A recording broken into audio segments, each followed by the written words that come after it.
ఇది మీకు తెలుసా? మనకు రోజుకు 6 నుంచి 7 సార్లు కలలు వస్తాయి. దీనికి కారణం రెమ్ నిద్రదశ. అంటే మన కళ్ళు వేగంగా కదిలే నిద్రదశలో స్పష్టమైన కలలు వస్తాయి. ఈ దశ 5 నిమిషాల నుంచి 30 నిమిషాల వరకు ఉంటుంది. కానీ మనం చూసే కొన్ని కలలు మాత్రమే గుర్తుంటాయి. దానికి కారణం ఆ కలలతో మనం ఎమోషనల్గా కనెక్ట్ అవ్వడం. ఒక నిజం ఏమిటంటే మనకు వచ్చే కలల్లో 70% కలలు నెగటివ్గానే ఉంటాయి. మంచిగా నిద్రపడాలంటే నిద్రపోయే 10 నిమిషాల ముందు ఫోన్ చూడడం, సినిమా చూడడం, వాటిని ఆపేయాలి.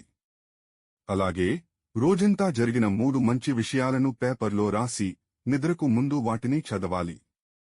ఇలా చేస్తే మనం శుభ్రంగా, ప్రశాంతంగా నిద్రపడతాము. చెడు కలలు రావు. పొద్దున్న లేచినప్పుడు